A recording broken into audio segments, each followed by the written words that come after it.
Salve, salve, galerinha! Voltamos aqui e muito importante continuar aí falando sobre os processos de abertura de capital na Bolsa de Valores. A gente está falando de módulo 4, que cai até 25% aí de questões na sua prova. Então, muita atenção, a gente está só no começo falando de renda variável, a gente falou sobre abertura de capital, né, como é que uma empresa começa, e agora a gente vai falar sobre os tipos de underwriting. O que é esse bichinho? Esse bichinho morde, calma, bem tranquilo, under embaixo, writing, escrever, underwriting, escrevendo, né? Subscrever, basicamente é isso. Lembra do processo quando uma empresa, a gente falou ali, a Francesca Educação Financeira, é do professor Wagner, e aí vamos imaginar que eu queira que essa empresa tenha novos sócios, eu queira vender ou eu queira captar recurso, certo? Para investir ainda mais na empresa, e aí eu preciso de novos sócios. Uma das formas, né, de pegar dinheiro é através de novos sócios. Pode ser outras formas também. Eu posso ir lá no banco, posso fazer diversas situações, mas eu quero vender pequenas fatias da minha empresa, então eu abro capital na bolsa. Lembra do processo? Abro capital, eu preciso pedir autorização de alguém. Esse alguém é a CVM, a Comissão de Valores Mobiliários, que diz assim, ok, pode abrir capital na bolsa, e aí eu tenho que procurar uma instituição, certo? Uma instituição que faça todo esse processo, que faça o processo de subscrição, o underwriting, certo? Todo esse processo aí de venda, que normalmente aí vai ser um banco de investimento, porque ele tem mais expertise, ele conhece mais, pode ser uma corretora, uma distribuidora também, mas normalmente o coordenador aí são bancos de investimento. Lembra aí dos bancos de investimento e por que eu procuro eles? Primeiro, porque eles sabem como é que faz, eles já estudaram isso na CVM, já fizeram outras vezes, e eles têm clientes que eles podem oferecer, certo? Essas ações da minha empresa. E aí nós vamos estudar agora um pouquinho sobre as formas como é feito. Então, lembrou do conceito? Eu quero vender uma parte da minha empresa. Se eu quero vender, alguém vai virar meu sócio. E por que essa pessoa vai virar minha sócia, meu sócio aí na empresa? Por que a pessoa vai comprar ações da minha empresa?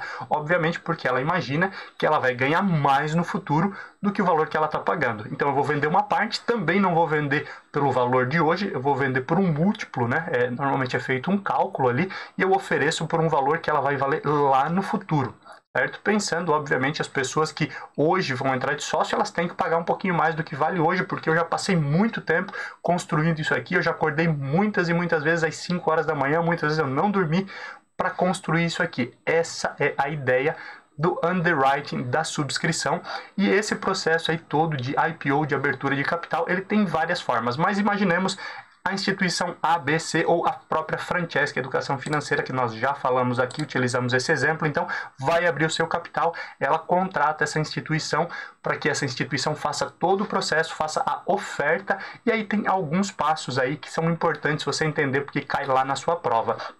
Uma das formas dessa instituição financeira, desse banco de investimento, vamos falar assim, oferecer as minhas ações, pelo chamado melhores esforços. O underwriting pode ser feito aí por melhores esforços. O que é os melhores esforços? A instituição financeira, o banco de investimento que eu contratei, BBI, um exemplo, Banco de Investimento, Banco do Brasil Investimento, Itaú BBA, que é o banco de investimento do Itaú, e qualquer outro aí que eu contratei para fazer todo o processo de IPO, certo? Ele pode dizer o seguinte: eu tenho aqui melhores esforços. Melhores esforços é o seguinte: eu vou me esforçar ao máximo para vender. O que eu vender, vendi. O que eu não vendi, paciência. Certo? Esse aí é o chamado melhores esforços. Não quer dizer que aquela instituição não vá se esforçar o suficiente. É óbvio que ela vai, porque ninguém faz nada de graça, nem relógio trabalha de graça. Se você entendeu a piadinha, você é velhinho, já que nem eu, né? Mas a grande realidade é essa: ninguém faz nada de graça, e a empresa, quando contrata alguém, e é obrigatório ela contratar esse agente de subscrição, esse agente de underwrite, certo? É obrigatório, a CVM obriga que ela contrate. Essa instituição vai cobrar um valor, normalmente um percentual de tudo que ela conseguir. E esse percentual, se for por melhores esforços, normalmente ele é melhor. Porque diz assim, ó, cara, eu vou me esforçar ao máximo, porque se eu vender, eu também ganho comissão, certo? Eu vou receber uma parte disso, então eu quero que você venda aí todo o lote aí que você tenha. Mas, se não vender, paciência. Compromisso meu, instituição financeira, é de me esforçar ao máximo na venda. Existe aí o underwrite residual, certo? Onde a instituição financeira vende, certo? Algumas ações, e depois a própria instituição ela pode recomprar parte desse lote. Ó, vamos lá, parte dele eu compro, certo? Então, um residual dele eu vou comprar e depois eu vendo. Isso pode acontecer também, é o underwriting residual que pode cair lá na sua prova. Ela vende uma parte ela fica e se sobrar ainda, prejuízo da empresa, ou melhor, ela não vendeu aquela parte das ações, então ela não vai ter captado aí todo o volume que ela imaginou que iria captar. Por fim, existe uma última forma de underwriting que nós chamamos de garantia firme. Essa garantia firme é aquela acordo bagual. Basicamente é o seguinte, fica tranquilo que todas as suas ações eu vou comprar e depois eu vendo. Então, a instituição financeira que a Francesca Educação Financeira encontrou para fazer a sua abertura de capital, o seu IPO, disse o seguinte: eu vou fechar contigo um acordo de garantia firme. A garantia firme é o seguinte, quanto é que vai dar o valuation aí, né? Você vai vender aí, são 2 milhões, por exemplo, 2 milhões, então eu vou te dar os 2 milhões e depois as ações deixa que eu vendo para os meus clientes. Basicamente, essa é a ideia da garantia firme. Então, a instituição financeira compra tudo e depois ela vai fazer a oferta e aí ela vai receber esse dinheiro novamente. Para a empresa que está abrindo capital, é muito bom porque ela garante, obviamente, aí, que ela vai ter todas as suas ações vendidas. Óbvio, em qualquer uma dessas três, o preço é diferente, né? Para eu dar os meus melhores esforços, eu vou te cobrar X. Para eu trabalhar com o underwriting residual, onde eu vou comprar uma parte ainda, não vou comprar tudo, mas uma parte eu me garanto, me comprometo aí a comprar, eu te cobro X mais 1. E para garantia firme, onde eu vou comprar tudo, eu vou botar meu dinheiro na frente e depois eu vou ver se eu vendo ou não, e se eu não vender aí, ou se eu demorar para vender, o problema é meu, instituição financeira, eu te cobro X mais 2. Por isso, esses processos são diferentes, é importante você entender eles, porque cai lá na sua prova algumas perguntinhas para você entender e explicar o que é o underwriting, melhores esforços, residual ou garantia firme. Mas calma que não parou por aí ainda esse tópico. Ainda dentro de underwriting tem outras coisinhas que pode cair na sua prova e é muito importante aí você entender. Pode perguntar lá sobre lote suplementar. Imagina, eu quero vender aí 20% da minha empresa, isso vai dar aí 100 mil ações, mas existe a possibilidade de, além dessas ações, o mercado querer mais. O pessoal acreditou muito na minha ideia, acha que a empresa vai valorizar muito, muito, muito, e além daquelas ações, eles querem mais. Então eu posso ter um lote suplementar que é até 15% além das ações iniciais pré-acordadas. Eu disse que ia vender 100 mil ações. Até 15% disso ele pode aí ser vendido aí como lote suplementar, que aí deu muito certo o negócio, o pessoal acreditou muito, eu vou captar ainda mais. Então pode cair esse tipo de pergunta lá na sua prova. Então lote suplementar é algo além daquilo que estava acordado, isso é até 15%, certo?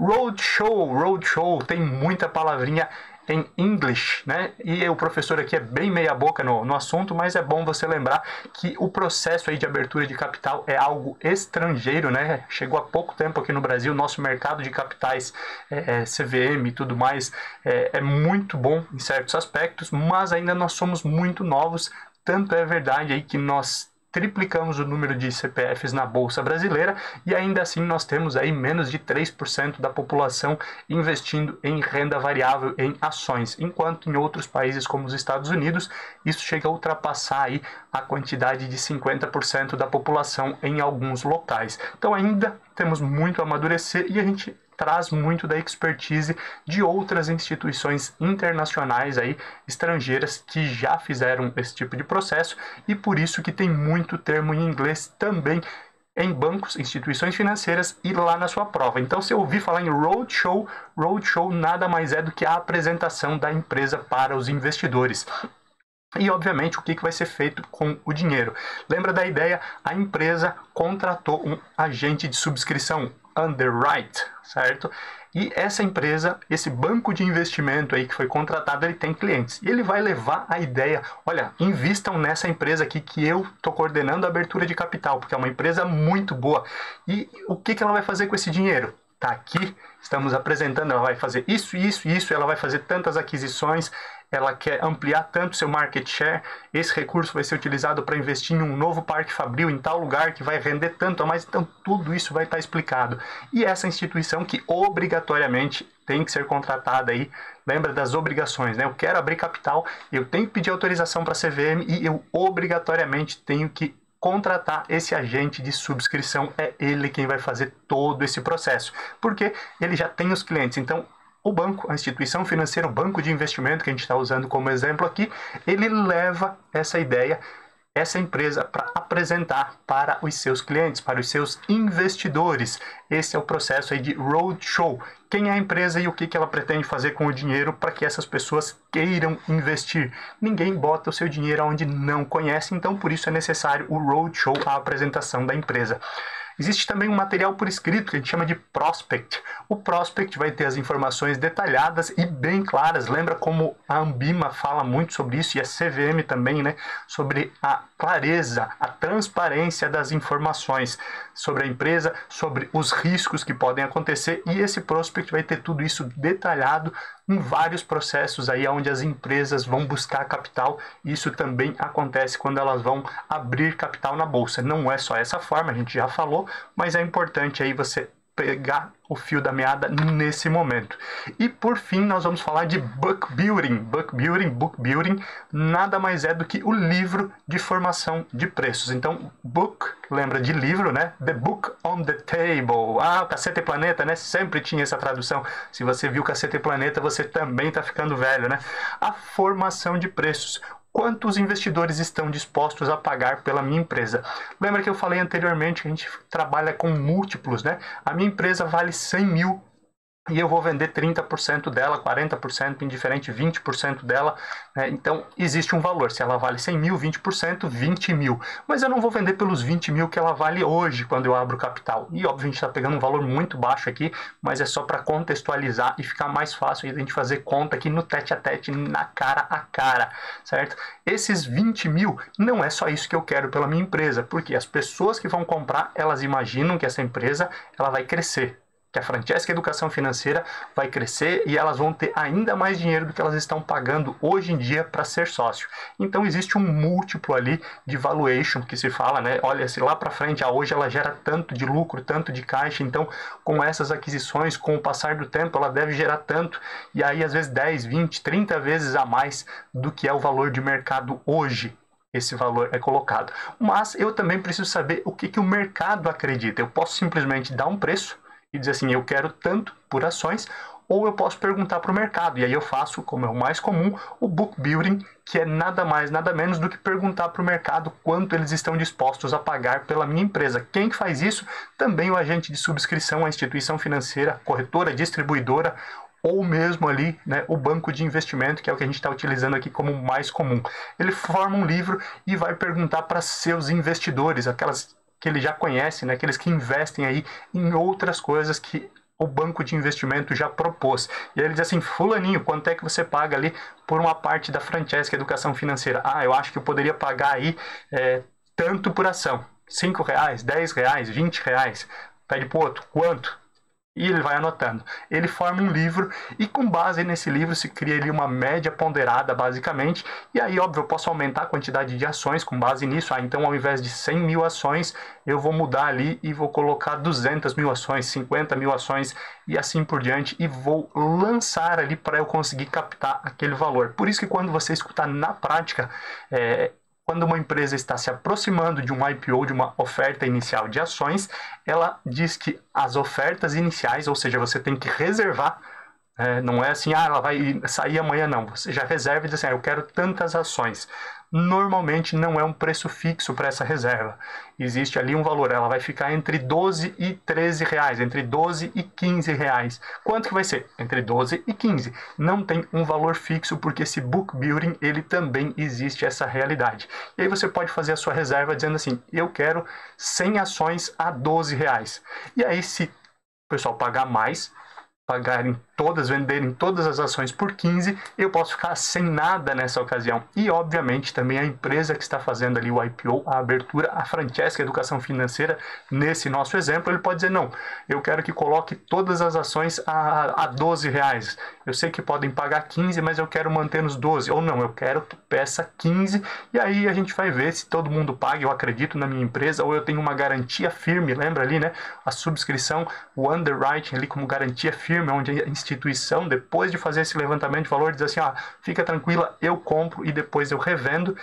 É uma das formas, e todos esses conceitos aí podem cair na sua prova. Então, lote suplementar, roadshow, prospect, book building, tudo isso pode cair aí na sua prova, e a gente continua aqui o nosso processo de IPO, oferta inicial de ações, falando como que esse processo tem que ser feito. Tem que ter um banco coordenador, certo? Existe a possibilidade de ser mais de uma instituição financeira, mas sempre tem que ter um líder, o banco coordenador. Então, eu quero abrir capital da Francesca Educação Financeira, eu escolhi o banco BBA, né, IBBA, Itaú, banco de investimento. Esse vai ser o banco coordenador, mas eu posso ter a XP também participando, eu posso ter uma outra corretora, posso ter um JP Morgan, que é internacional, eu posso ter um outro banco, várias pessoas aí fazendo esse trabalho, mas um deles tem que ser o coordenador. E aí as outras instituições, elas também vão fazer parte, elas também vão oferecer aí para os seus clientes investidores investirem na minha empresa. Óbvio, se eu tiver uma instituição, eu vou pagar comissão somente para uma. Se eu tiver mais, eu vou ter que gastar um pouquinho mais. Então, tudo depende aí de quanto eu acredito no meu projeto e de todo esse estudo aí que deve ser feito aí para abertura de capital na Bolsa de Valores. Além disso, é importante saber que tem que ter esse banco mandatário, né? E existe uma liquidação física e financeira, né? Liquidação física, a empresa era somente do Wagner, o Wagner dividiu essa empresa, fatiou em diversas ações, e a partir do momento que o fulano de tal, o Joãozinho, o Pedrinho, a Marcinha, a Mariazinha, compraram, elas têm a liquidação física, aquela ação não pertence mais ao Wagner, mas vai pertencer àquele novo comprador, e também a liquidação financeira. O dinheiro de lá vai vir para a Francesca Educação Financeira, vai vir para a minha empresa. Nesse meio do caminho eu vou ter que pagar ali um percentual ali para a instituição que coordenou, né? Para o banco de investimento que nós estamos utilizando como exemplo. Isso tudo acontece também naturalmente. Esse é o processo, é o desenho do processo de abertura de capital IPO na Bolsa de Valores. E a gente finaliza aqui nossa parte de IPO falando sobre mercado primário e mercado secundário. Quando eu abro capital na Bolsa, eu estou falando aí de mercado primário. É a primeira vez que eu estou colocando a Francesca Educação Financeira à venda, papéis, ações da Francesca Educação Financeira. Então, todo mundo que comprou papéis, ações da Francesca Educação Financeira, nesse momento, o dinheiro vem para quem? Vem para a empresa, vem para a Francesca Educação Financeira, vem para a minha empresa, vem para o meu bolso. A partir do momento que o Joãozinho, a Mariazinha, o Pedrinho compraram essas ações, eles vão ter que ficar o resto da vida com essas ações? Não, até porque esse processo ele traria menos investidores. Lembra que a gente fala lá no módulo 2, se não me falha a memória, ou no módulo 1, quando a gente fala aí de Bolsa de Valores da B3 e fala também ali das corretoras e distribuidoras, como a B3 ajuda a dar liquidez, porque eu não preciso ficar o resto da vida com esse papel ou esperar até que o Wagner, como dono da empresa, queira recomprar a parte dele. Eu posso vender essa ação também no mercado secundário. Então eu pego a minha ação e vendo para uma outra pessoa. Quando a minha ação, que eu já comprei a primeira vez lá no mercado primário, quando eu vendo ela para uma outra pessoa e essa pessoa vende para uma outra e assim sucessivamente, nós estamos falando de mercado secundário. O objetivo do mercado secundário é ter liquidez e também lucratividade. E o dinheiro não vem mais aqui para a Francesca Educação Financeira, para a empresa que está abrindo capital. O dinheiro somente troca de mãos. Então, imaginando aquele cenário, no meu book building, né, na minha abertura de capital, eu coloquei as ações da a Francesca Educação Financeira a R$10. Passado alguns meses, essa ação foi para R$15. Então, a pessoa que comprou, ela pode vender essa ação para outro por R$15 e esse lucro que ela obteve ficou para ela. Esse dinheiro não vem mais para a Francesca Educação Financeira. Então, a gente encerra explicando aí sobre mercado primário, mercado secundário, e isso é importantíssimo aí para você entender todo esse processo de abertura de capital, IPO na Bolsa de Valores. Quero captar dinheiro, eu posso fazer abertura de capital na Bolsa de Valores, eu preciso da autorização da CVM, eu preciso contratar um agente de subscrição, underwriter, certo? Esse agente de subscrição, e aí tem várias formas de eu contratar e tem algumas coisas que acontecem nesse meio do caminho, como a gente falou no slide anterior. Te espero na próxima aula para a gente continuar o nosso tema de renda variável.